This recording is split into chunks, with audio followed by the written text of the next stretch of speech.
As I always said, if you read Sun Tzu or so, these strategists of the past, and you know that one of the, let's say, practice in war is to present yourself as weaker than you are. Now, in this conflict, who presented the Russians weaker than they are? The West. So the Russians don't even need to have propaganda disinformation. The Europeans did it for them.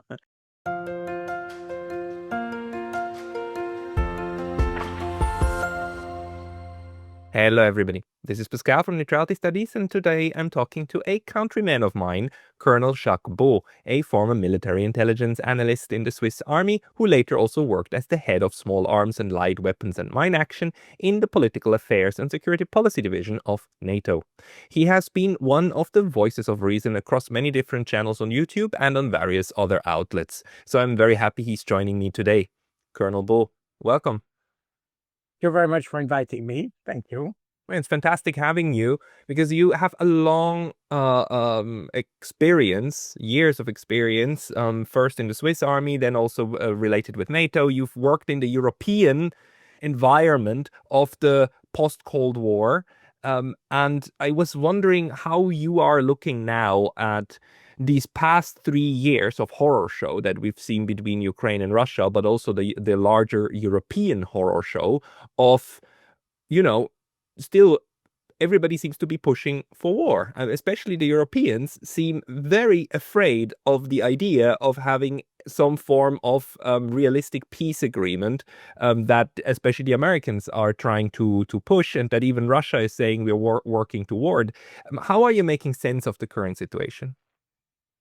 First of all, having, as you said, been part of the Swiss military for a while and worked for the Ministry of Foreign Affairs after, and having been involved in international relations, and that's also, by the way, my studies in the Institut International, so the Graduate Institute in Geneva. What strikes me is the total disaster of diplomacy, generally speaking, at world level, if I can put it that way, if I include the US and all that, at European level, obviously, with the Europe that is unable to, despite the fact of having an institutional diplomacy, not using it, or not being able to use it, or not having even the intellectual capabilities to do it. So that's a very interesting point. And at Swiss level also, because we could expect, based on past experience, but based on experience of the 20th century with the two world wars and the war in Vietnam and the conflict with Cuba, Iran, you name it, Switzerland has always played a central role in diplomacy. And today we see that Switzerland is totally sidelined, and that almost kind of it's an allegory of the status of diplomacy, I think, in this conflict. And the disaster of the diplomacy reflects in two aspects. First of all, this is the total absence of communication between the West and Russia, meaning that we have even cut all the lines of communication. And if we talk about the dialogue that have resumed between the US and Russia in the recent months, it's about restoring this line of communication mainly, more than to talk about the content of the peace between Ukraine. The first issue was to resume or to restore the line of communication, meaning that this line of communication has been drastically severed. And I think that's exactly the opposite of what you could expect from diplomacy, because I was involved in many conflict resolutions for the UN in Africa and the Middle East. But you can see that you even in the more severe situation, you try to keep a line of contact. You try to keep a contact line, just a communication. Even if you don't agree about the essence of the conflict, at least you talk. But this has even disappeared in Europe. So that's the second point that strikes me. And the first thing that strikes me. The second one is because, as you said, I come from strategic intelligence, and the fact we don't communicate with each other, I mean, between adversaries, if you want, has made as a consequence that we don't understand each other. And that's, I think, the worst in the whole story. And we see that in the various attempts of the US to solve the conflict or to reestablish or trying to put Ukrainians and Russians at the same negotiation table. You see that they have not been able to bridge the gap of understanding that you have between the two actors. And that's extremely fascinating, because it seems that, at least on the Western side, because on the Russian side it's different. They try to understand, and I think the Russians understand us much better than we understand them. And this is not new. In fact, if you look at the way the West looked at conflicts such as Afghanistan, Iraq, Iran, definitely, even the Palestinian conflict, you see that there is a sense that the Western view predominates the rest, and therefore we don't need to understand the others. And in most cases in the past, we have imposed our peace somehow, or we have purchased or bought our peace, in a sense. Not, so we could bypass the fact that we didn't understand people. But in this conflict, where we have for the first time in Europe a conflict between peers, so to say, so that means that we are not dealing with a militia somewhere in the Middle East, or some terrorist group or things like this that don't have technological importance or economic importance or things like that. No, we are talking about a superpower which is in front of us. And therefore, we cannot bypass the problem of understanding them. But still, we don't even try to understand them. And that's exactly what you see today when it comes to the negotiation that the Trump administration started, that we have now a gap between the two. And people like Keith Kellogg also have not yet understood exactly what or why the Russians are in Ukraine. And that's the key aspect. So we have, and by the way, the diplomacy is also about understanding the enemy, understanding the adversary. That's the reason why you have the Vienna Convention that provides the immunity for diplomats, because they should be the line of contact, the line of communication between the different adversaries. And the aim of that is to understand what your adversary wants, what it aims at, and things like this. And so we have failed on all of that. And I think we have here the example of centuries of diplomacy that have just crumbled in this conflict. Sorry. No, you're raising a pivotal point.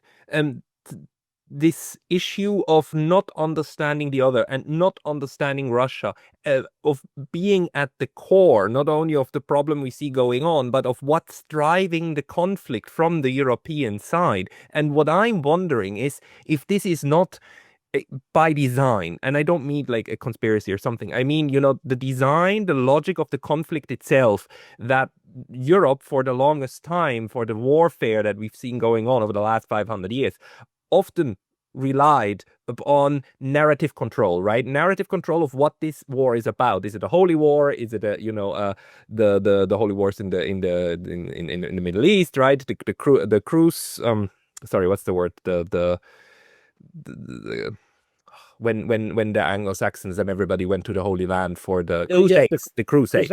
Sorry, Crusade. the Crusades, the First World War, the Second World War, this narrative dominance. And what we're seeing at the moment as well, which is one of the things that is so frustrating, is that the European side tries time and again to impose a very certain type of interpretation. And anyone like us who speaks against this interpretation and says, guys, it's more difficult, we have to take into consideration the Russian point of view, gets then defamed and called names to the point where now the European Union, for the first time, put sanctions on 2 European Union citizens, on 2 Germans, which is really, really extreme in my view. But those are journalists Germans who live in Russia and report in English and in German about what's happening in Russia. And this, together, of course, with like outlawing RT, outlawing Sputnik, and so on, this problem that Europe is losing for the first time narrative control. And as you said, it's much easier to impose that on Afghanistan or on Syria because nobody understood what Mr. Assad said anyhow, and nobody would listen. Therefore, you can dominate. And if you claim that he used chemical weapons to attack innocent civilians, then that becomes a fact, even if OPCW and so on say otherwise. But you can crowd all of that out. But this time, for the first time, narrative control is not that clear anymore, is it? And Russia actually is very skillful and understands. Vladimir Putin understands English and German, and the Russians have a big advantage over the Europeans. But all of this seems to create a lot of rage inside Europe. Do you also see it like that? The thing is, if you see my gray hair, I'm a little bit probably older than you, and I lived during the Cold War. And during the Cold War, as an example, you could buy the Pravda or Literatурная газета and all these papers in any paper outlet in the West. In Switzerland, in Bern, you had, I might be wrong, but I think I even saw Krasnaya Zvezda, which is the military paper of the Soviet army at the time, in papers outlet in Switzerland. So meaning that during the Cold War, we were not so afraid of propaganda or whatever, because the Soviets obviously were also keen having propaganda. But why then? Because we were convinced and we were confident that our way of thinking was the right one. And therefore, we didn't need to have any kind of censorship or thing like this. We had none. In fact, the Soviets had censorship, but we didn't. Because we were confident that what we thought was right.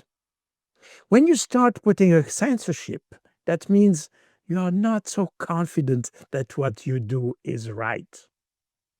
And that's a tragic explanation of that. The Germans, and you see that in Germany, it's not a surprise that Germans apply censorship and all that, because in fact, this is the country where people are the most probably questioning the involvement of the government into the Ukrainian war. So, and for that reason, the legitimacy of the decisions taken by the government are not so solid. Therefore, you need censorship. No, the information works exactly like a Darwinian principle. The good information at the end survives. In that sense, that's my explanation, if a schematic understanding of that. But you cannot impose ad infinitum a view on things. That the Soviets tried to do so and it failed. Now we are trying to do so and it will fail. And in fact, the reason why we are not so confident that our position is not very solid is the fact that everything that we are witnessing today in Ukraine was described in reports before. Meaning that somehow some people had in mind the scenario that we are witnessing today. And therefore, the legitimacy of what Ukraine is doing today and what it has done in the past, by the way, because we know, and I think it's undisputed today, that the democratically elected government of Yanukovych was toppled. And I remind you that as he was elected, the OSCE observed the election and saw that as an example of democracy. Mm.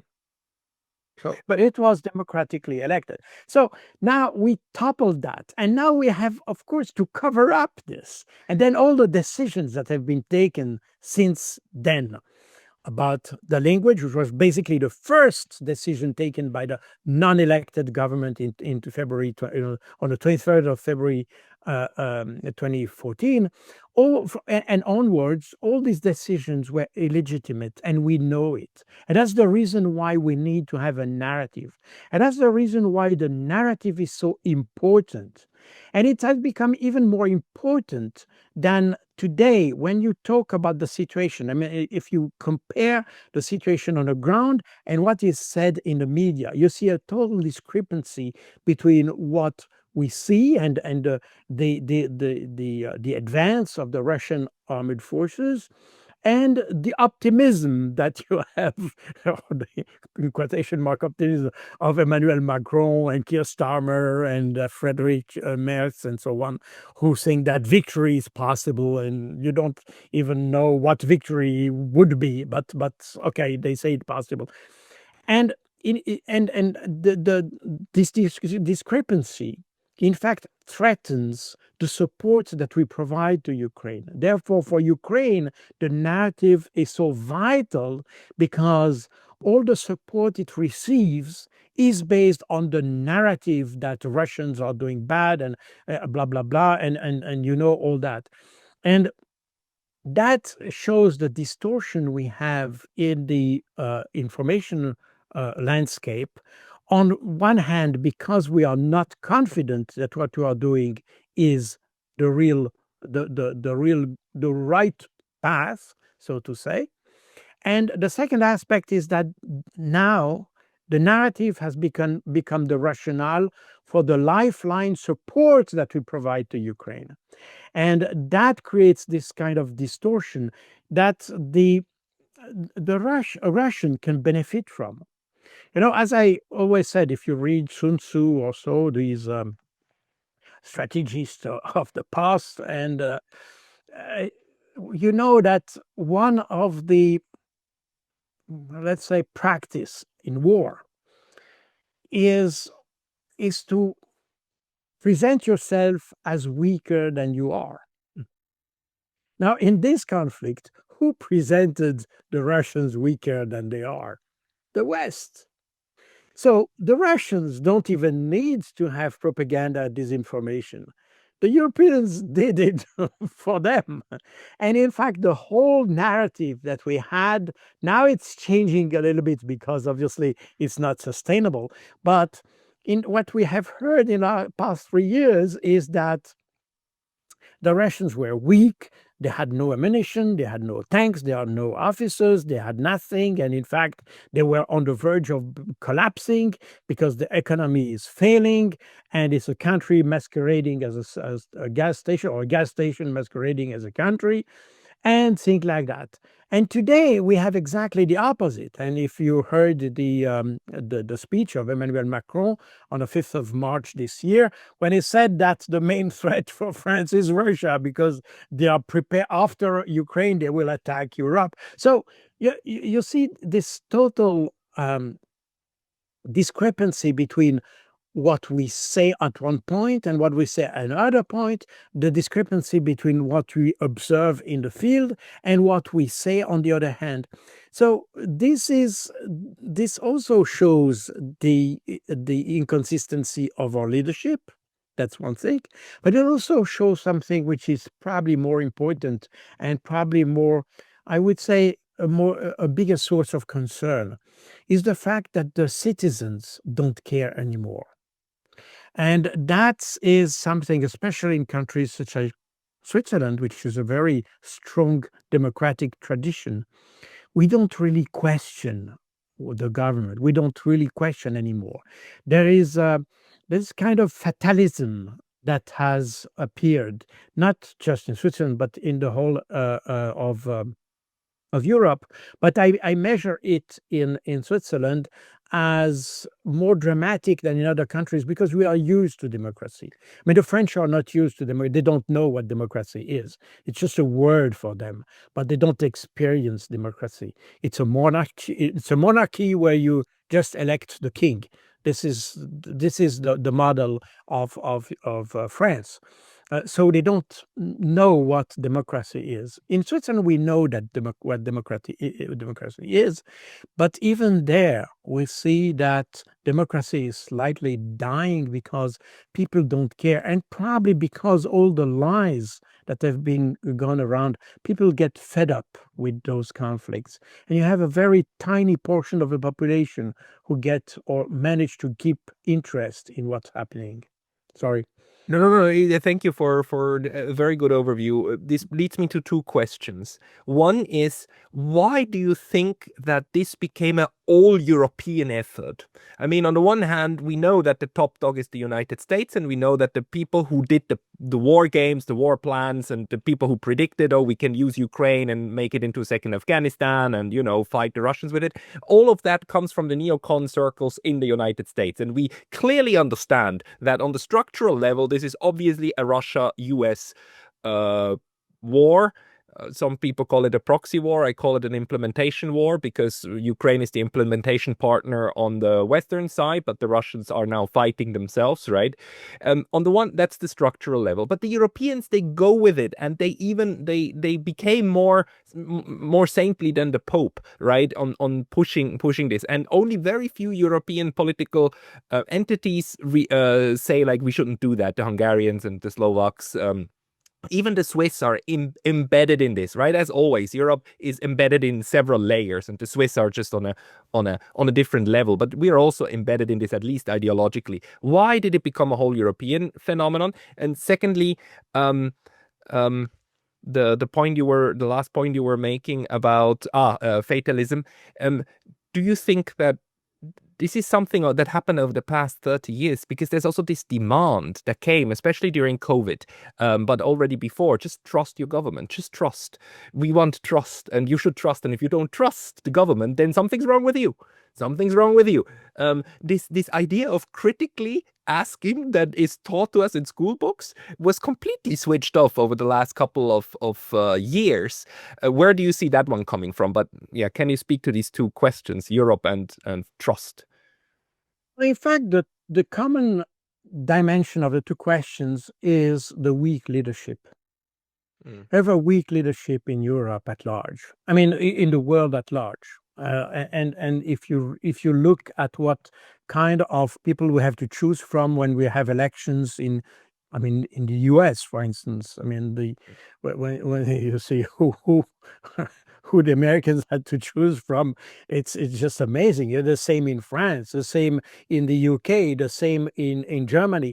You don't have a very distinct personality or individuals with a distinct, let's say, dimension, I could say, psychological, political dimension. You always have people who are basically insignificant intellectually, morally, politically, and we have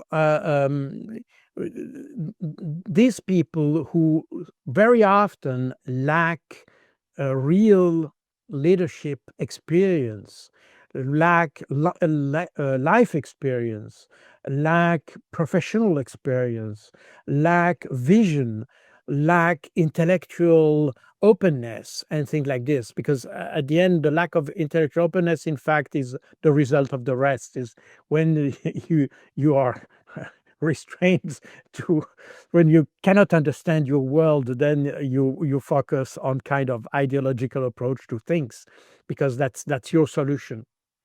But this is probably the common aspect of your two questions.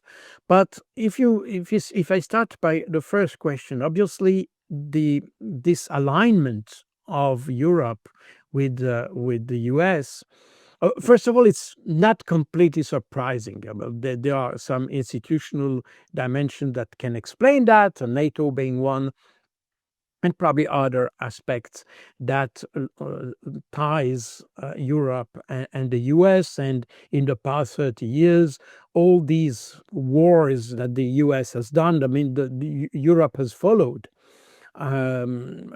somehow. And even when the French refused to go to Iraq in 2003 with Jacques Chirac, well, the France went to Iraq in 2014 with François Hollande. So at one point, there is this kind of convergence against an enemy, an external enemy, which was considered Islam being one, and so you have that.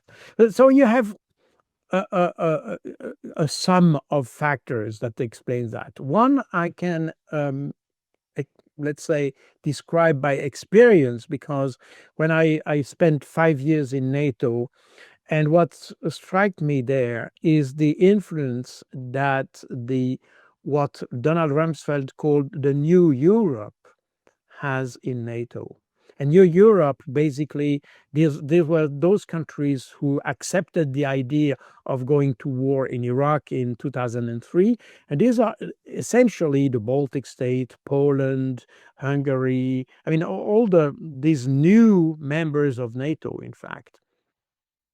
And the old Europe being France and Germany and all who questioned the purpose of going fighting a war in Iraq. And today we have this divide, and we see the same divide in the European Union.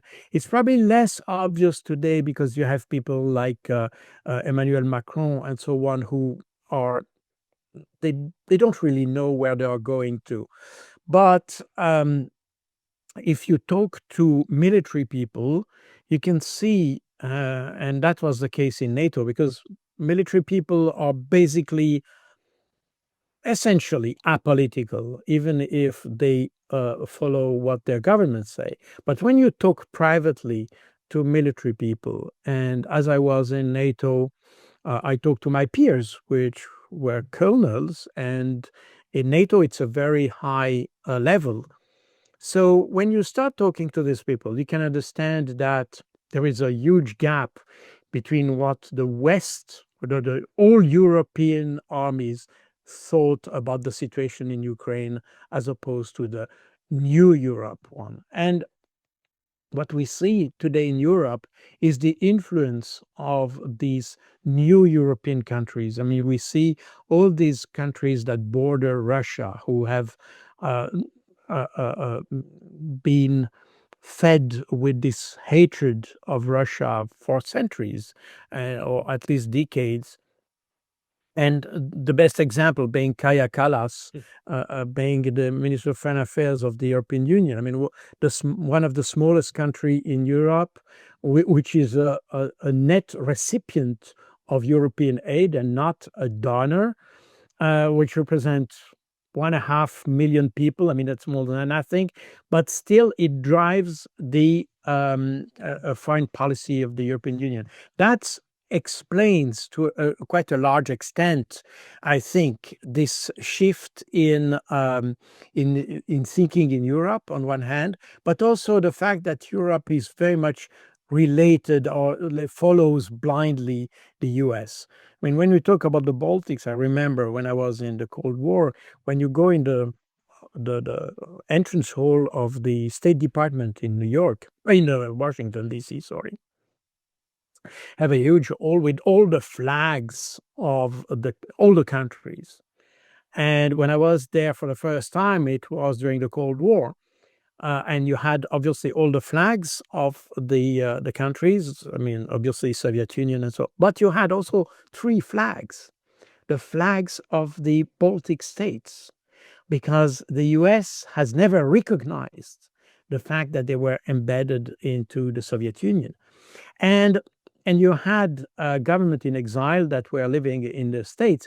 And that explains partly, but gives some light on the fact that you have the Baltic state being blindly attached to the US. Whatever the US say, it would be like Bible, like the Bible, you know.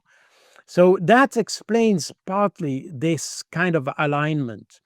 And you have also people, I mean, the Germans, uh, they have, after World War II, they kept the sense that the US saved them from tyranny and all that. And you have that in many countries. You have the same, yes, in Belgium, for instance. It's very strong. In France, probably a little bit less. But in Belgium, it's very difficult to criticize the US. They keep a very strong image of the liberators of 1945. You know, this is extremely vivid in the memory, the collective memory of the country, and probably that explains why these countries continue to follow the U.S., especially when it comes to Russia. And Russia, if we go into some declaration in the U.S., for instance, a lot of people cannot really make the difference between Soviet Union and Russia. They're still a communist country for a lot of people, and that's very strange, but it's a reality. So we have here a combination of factors that make almost natural for Europe to follow the US in this Ukrainian endeavor. And there are probably a multiplicity of factors. I just mentioned a few. I'm not saying that these are exclusive, but it explains this alignment, which to me is irrational because it's not based on factual observation of what it has changed in the last 30 years. Obviously, Russia emerged from the communist era with a strong sense that it belonged to the West. Yeah. It belonged to the Western civilization, let's say. Not the West, but the Western civilization. And it made many attempts to join the Western community. And I remember in the early 90s, Switzerland was contemplating the idea of joining the Partnership for Peace of the NATO. Switzerland was questioning the issue of neutrality, and for that reason, we consulted with different large countries to see how they would perceive Switzerland as part of the Partnership for Peace. And we visited Brussels, NATO, EU, Washington, DC, but we also went to Moscow. And we even met with the highest level command of the Soviet, I mean, the Russian army, not Soviet precisely, but Russian army. And we were surprised to see how positive they were to see Switzerland joining NATO. It was not joining NATO because we never joined NATO, but joining PFP. But that was the time when the Russians too decided that PFP was feasible for them. They also wanted to join it. Absolutely. So everybody wanted to join PFP because they believe this is a good framework in order to build the common European home. Exactly. This is exactly the point. And they told us that directly. And we were really with the highest level of the Russian Armed Force Command. And we met also some politicians in the opposition, also the government party and things like this. So we met a lot of individuals who all of them went in the same direction. They were very positive about this idea of they didn't see NATO as a threat at this point. You know, they saw that as an opportunity to have a common platform in Europe to talk about security. And at some point, that changed. At some point, this idea that maybe on the NATO PFP and OSCE and so on, we can start to unify because obviously you start in very opposite places, right? Coming out of the Cold War, and then you slowly build toward a common security architecture and structure. At some point, that idea died, or got seriously, hurt. Can you put your finger on when and what kind of process that was? It's very hard to define a precise point, but that's probably somewhere. I mean, the thing is that when NATO started to contemplate enlargement, especially by the integration of Baltic state and all that, the narrative of these countries were to protect from Russia. That's the moment Russia became the enemy again, yeah? Exactly. This is exactly I think the problem. So there is no precise point, but that's somewhere between mid 90s and early 2000 that you had this, because the narrative has to change, because the rationale for Russia to join NATO would be to have um, this common house, that Gorbachev wanted. But for the new Europe, this was a way of protecting themselves against Russia. But it makes so little sense because Russia was on its knees. I mean, everybody could see how poorly they were doing, right? I mean, they were going through horrible times in the 1990s, and everybody knew about that. And the Russians themselves said, "We don't want this anymore. We want to westernize." And then still the idea, and it must be again something irrational, it must be an emotional idea of these states, maybe the ones that suffered under Russia, that we cannot trust them. We need to make sure that we gang up while we can while they're weak. I mean, how do you? Oh no, you're absolutely right. And as you rightly pointed out, it was purely emotional, and probably also part of, let's say, the sense of guilt that they hide in their own countries. Because, at the end of the day, I have seen in a French TV, you had people saying that Estonian and Latvian have suffered from the KGB, but the KGB in Latvia was a Latvian KGB. Kaya Kallas' dad was a communist functionary. Right. That sounds crazy. It isn't. These are the people who say, like, we suffered from them. No, you profited. Your whole family, your education was done because they got where they were because of the Soviets, because they collaborated. It goes even further, because her family, I mean the grand family, before being communist, were in fact pro-Nazi. Not surprising. I didn't know, but not surprising. And that's and that was a very good explanation given by an expert I've heard recently, that explained that in the 50s, especially when Khrushchev came, they started to let's say pardon people who have been because the part of the family of Kaya Kallas was even jailed after World War II for being part of the the support. I'm not saying they were Nazi per se, but they were there were some small parties in Estonia that were supporting the Nazi, and in any case, so and they were jailed for that just after the war. But then they were pardoned, and they were in fact pressed into entering the Communist Party. But the interesting thing is that in all these countries, the KGB was local.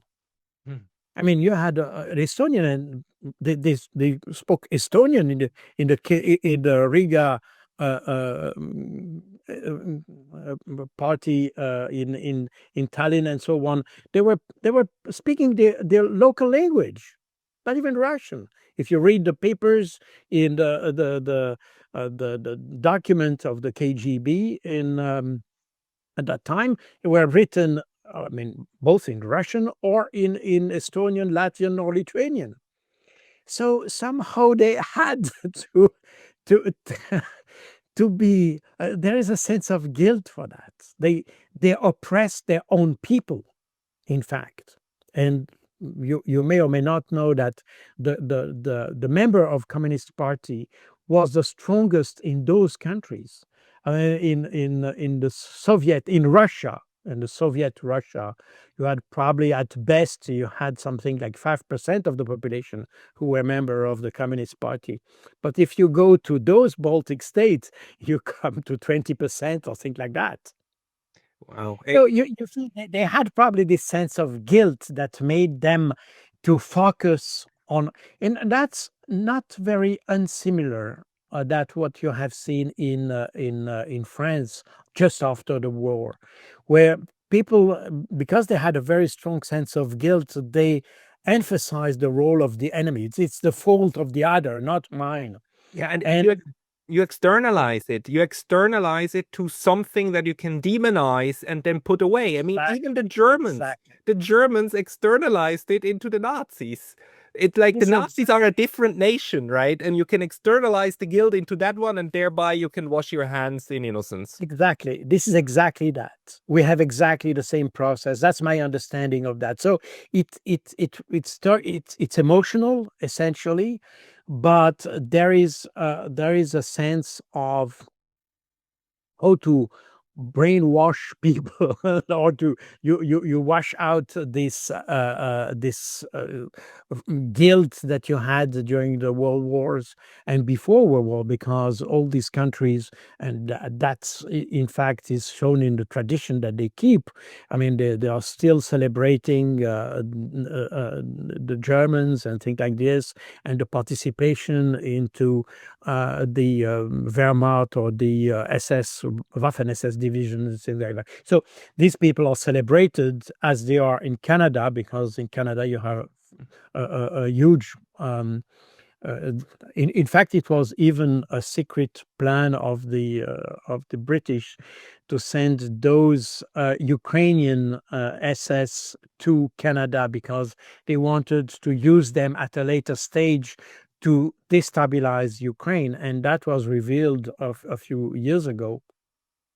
So you had then, of course, these countries had a guilt in participating, or let's say supporting the Nazis, because at one point they were used to destabilize the Soviet Union, and you had all these aspects that play into this game. So that's the explanation. But the point here is precisely what you said. It is emotional. It's not based on fact. It's not. It's more to um, wash the past than to elaborate the future.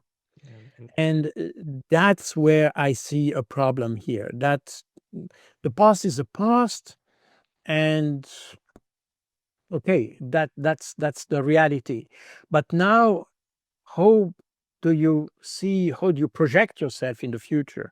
That's the real question. And we see that the Baltic states, I mean, Poland to some extent, have not got out of this problem. They are still solidly anchored in the past somehow. And you see the same thing in Ukraine. The celebration of Stepan Bandera and all that shows that the past plays a huge role in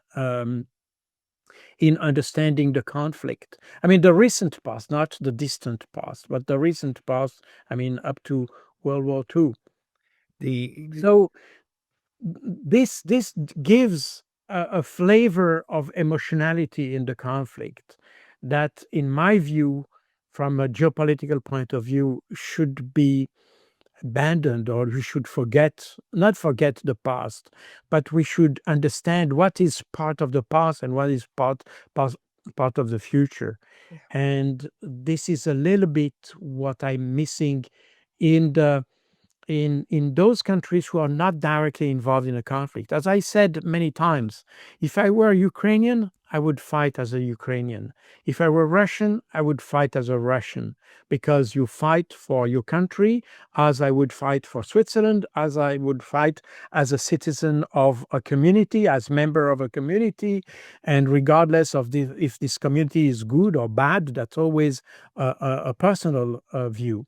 The problem is when people who are not part of this community start to have a partisan view on that. And that disturbs me. Again, I understand perfectly, even if I am critical about what the Ukrainians do or the Russian do, but this is their point of view and they fight for this point of view. And I think somehow I can understand that. But I don't understand the position of Switzerland. I don't understand the position of Germany. Don't understand the position of France, who are obviously external observers, outsiders, and who want to act as if they were actors. And they don't even do so because they use and that's where the word, we can argue about the word proxy or implementers, things like that. But the fact of the matter is that they use Ukraine to express or to implement, if you prefer, a conflict against Russia. And that's where I think we have a distortion in the whole approach of the conflict. We have become actors of the conflict, Yeah. even if objectively we are not.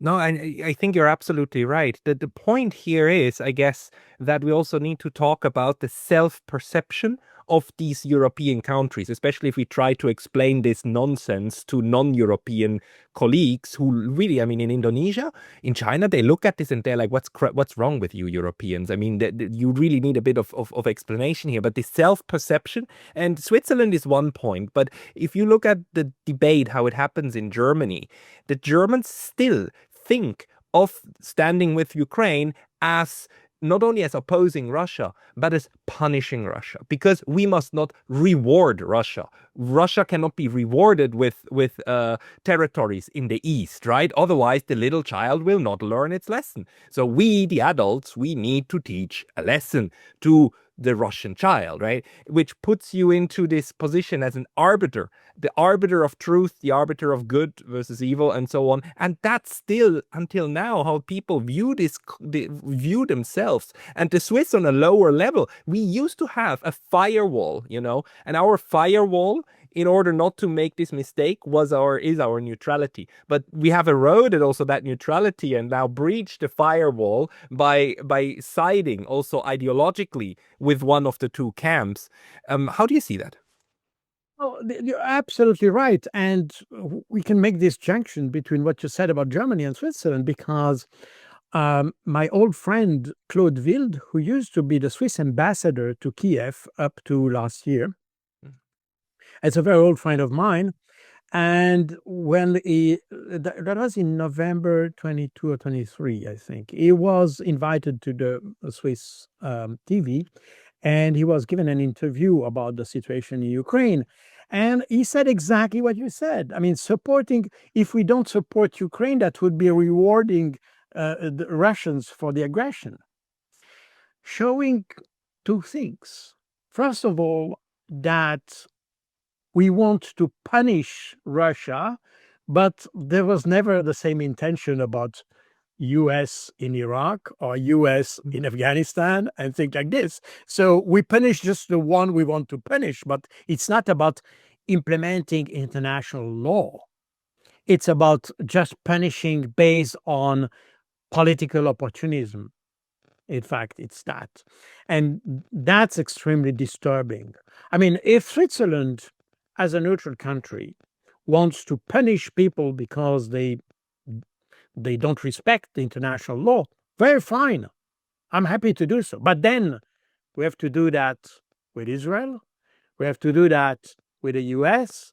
We have to do that with the UK. We have to do that with France, because all these countries bomb civilians every day against every international laws that you may have without any comment from the Swiss government. So, okay, if you agree that we need to punish the aggressor, but then we need to be consistent. That's the first point. The second point is that despite being the Swiss ambassador to Kiev, he appeared not to have understood exactly the rationale of the Russians to enter Ukraine, because I remember the rationale for the Russians to launch the special military operation on the 24th of February 2022 was to protect civilians. That's the application of the principle of the so-called R2P, so the responsibility to protect. That's exactly what they have done in Georgia in 2008, and that's exactly the same scenario we have seen in Ukraine. But nobody has argued against Ukraine, despite the fact that Ukraine had prepared an offensive against the Donbass since March 2021. And that's the decree of Volodymyr Zelensky of the 24th of March 2021 that asks for the reconquest of Crimea and the Donbass. So we have here a clear indication that something was prepared by Ukrainians, and what we have seen from the Russians, good or bad, was it a good decision or bad decision? We can argue on that, but it was a reaction on something that nobody criticized. And that's this ignorance of the facts is for me a signal of a very weak administrative. I mean, when we talk about an ambassador, it's an administrative position, but it's a very weak administrative knowledge of the conflict, and it's probably okay to criticize Russia, but then we need to base the criticism on something which is factually based and not something which comes out of the blue and becomes, as we just explained before, partial. But Partial in the sense that we just criticize one and not the other. the So will that's, yeah, sorry. Sorry, I just want to throw in that this willful ignorance, this willful blindness toward very crucial facts of the problem goes very far in Europe. I mean, Nord Stream is probably the most obvious evidence here that we turn intentionally a blind eye to something that, if you actually went deeper, would understand. This undermines the entire rationale, right, for what is happening. And we do that with so many. We are memory holing so many aspects of the conflict that what's left is a caricature. and somehow this caricature is still en vogue in Europe, and I don't understand why. That's the narrative. I mean, that's what we have discussed before under the label of the narrative. We're exactly in that. The problem is that then, of course, countries such as Germany, France, they have never been neutral. So, okay, they can take side. The US is a NATO ally, and therefore you have an alliance. And probably, even if the alliance has never been involved as an alliance in the Ukrainian conflict as such, nevertheless, they're allies, and you can say there are some ties. The problem is when you talk about Switzerland, why is that so? We are not tied to the other. We don't have institutional relations that, let's say, justify the fact that we take side. Mhm. And in the same interview of Claude Wild, that was November 2022, I think it was that, he said, we are not neutral in the conflict. Switzerland is not neutral in the conflict, but we apply the right or the law of neutrality. I mean, the funny Which thing is is, that he's in agreement with Lavrov. Lavrov said the same. Switzerland is not neutral in the conflict. So no, it's not. yeah, Absolutely. And they're right. that was plainly said on TV by the ambassador, which at that time was in charge of representing Swiss interests and in Ukraine. So it's a clear policy. Switzerland is not neutral in that conflict, and that explains why this issue of neutrality has in fact totally collapsed with the conflict in Ukraine, and we are no longer, we as Swiss, I mean, we are no longer credible as a neutral, let's say, actor on the world scene. And you noticed that when we talk about a possible meeting between Vladimir Putin and Volodymyr Zelensky, and Trump is looking for a place, and we're talking about the Vatican, we talk about the Saudi Arabia, we talk about Turkey. Nobody mentions Switzerland anymore. But 40 years ago, the first country that would have popped up to host such a conference would have been Switzerland. Yeah. I mean, it's absolutely logical. I mean, Turkey in the great power conflict, in the structural conflict, Turkey is way no more neutral than Switzerland. Turkey didn't put sanctions on Russia. Turkey still buys oil. Turkey is still has a working relationship. Switzerland doesn't have a working relationship. Switzerland puts its sanctions. Switzerland closed off its airspace to Russia, and somebody needs to explain to me how a Russian airplane gets to Swiss airspace without traversing EU airspace. I mean, this kind of token BS is what Switzerland did in order to look like a good boy in the cap of the grown-ups.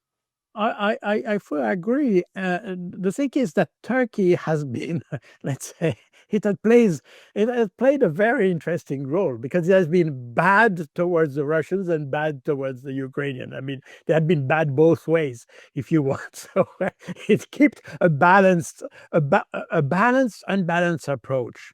While Switzerland, as you rightly said, definitely selected one side.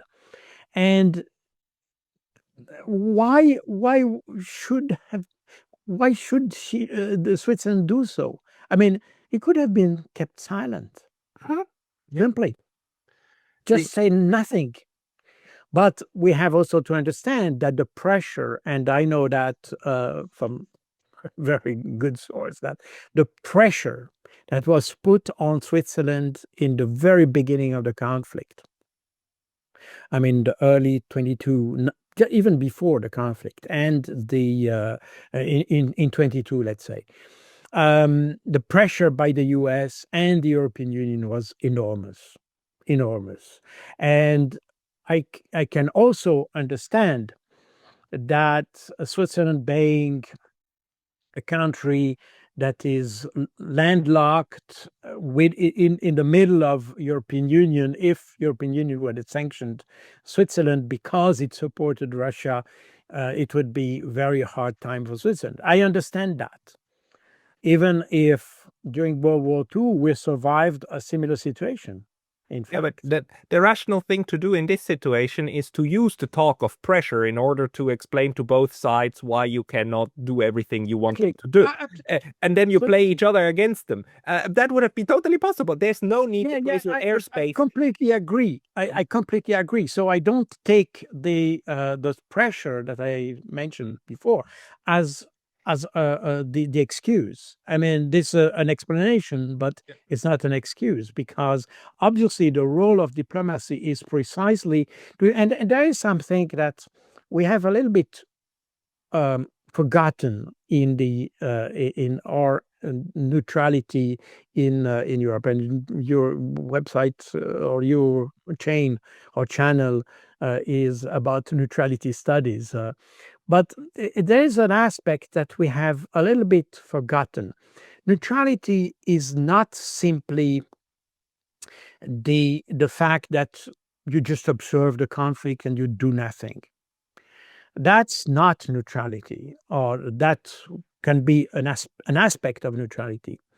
But I think if you read the Vienna Convention, I mean the Vienna Treaty, that was the foundation the foundation of Swiss neutrality, you see that Switzerland had, in fact, through its neutrality, to protect the great powers Mhm. by preventing the use of its territory. They use the words "in the interest of Europe." It's in the treaty. Exactly, in the interest of Europe. And that's a key point. Neutrality is not simply the fact that you retire and you just sit and observe the conflict, but how to be useful. I mean, today it's probably no longer a question of territory or things like that, even if probably we can mention the airspace, but Switzerland is a very tiny piece in Europe. So the territory is not so much the thing. But how can we be useful? This neutrality must be useful for the different sides of the conflict. And the role of Switzerland, and that's exactly what is missing today. Neutrality could provide a part of an exit ramp for the conflict, to help to host negotiation, to be an active actor. It's a pleonasm, but an active actor of diplomacy, and constructive diplomacy in the sense that to build an agreement between the two parties. Because today we rely on the Trump administration to do that, in Which is fact, because the Trump administration feels itself distinct from the Biden administration. And it takes the role of mediator because it feels that it's not the US, it's Trump. So the war in Ukraine was Biden's war, and the peace will be Trump's peace. So that's, in essence, the idea. But if we had another model where the peace could be Swiss peace, by keeping neutrality and explaining to our partners that we don't want to support anyone in order to be to offer the exit ramp if we have to come to negotiation, because today Europe has none.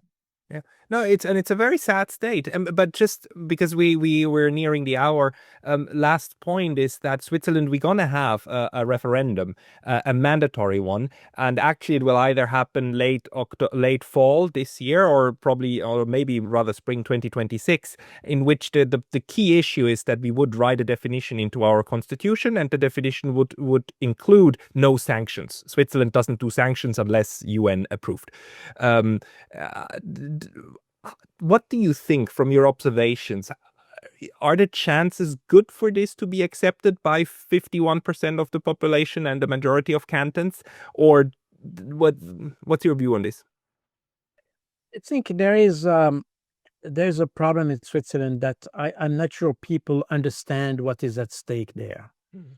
I noticed, and if you read the security policy reports that we have regularly in Switzerland, including the situation of the security of Switzerland, which is published by the Swiss Intelligence Service every year, you may notice that previously we used to always talk about the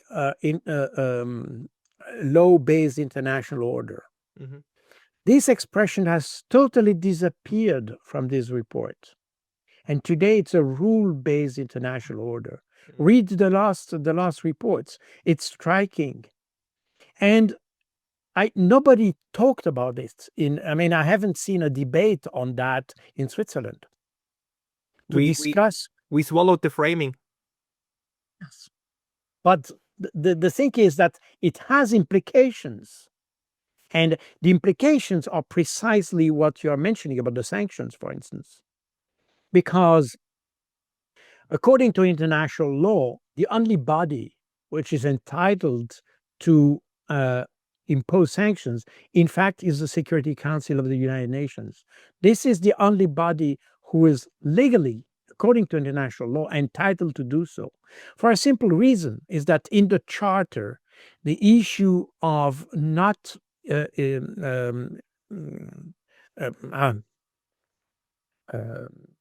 going into domestic affairs of states is enshrined in the charter.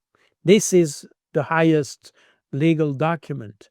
And sanctions, in fact, have as a purpose to influence domestic policy of states. Yes. Therefore, it's logic that exactly the same document that should prevent to influence domestic affairs should also provide a tool to, if necessary, to influence domestic affairs. But if you go underneath that, it doesn't make any sense. So this is the case where applying the international rule-based order, we can just discard what the UN says. And in fact, Switzerland has aligned to the EU sanctions by applying its own sanctions. And you may remember this article of the Washington Post, I think it was last year in October, if I'm not wrong, where it put a chart showing the most sanctioning countries. And you had in this chart you had several countries. The first two ones were the US and Switzerland.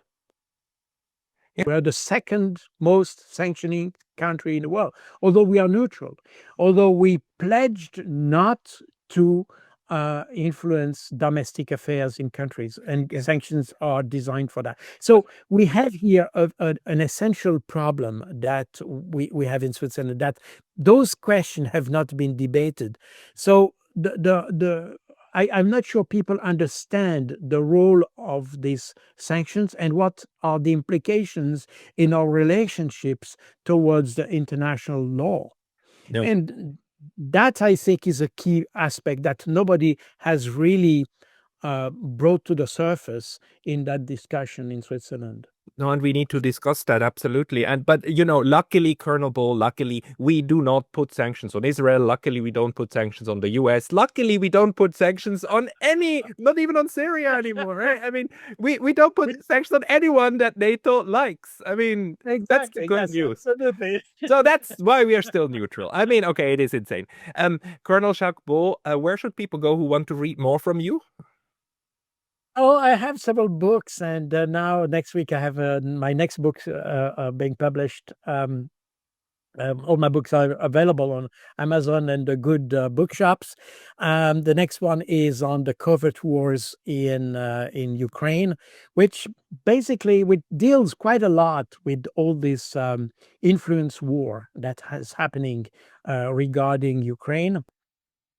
And I don't have any YouTube channel and so on because I don't have enough time for that. But I'm invited on several channels, and I'm happy to do a contribution to more, let's say, a less insane thinking. Let's put it that way. That's a very good thing, and we're very grateful for that. And I hope we can discuss your book once you're done with your tour and discuss it in more detail. I would be happy to introduce it to everybody.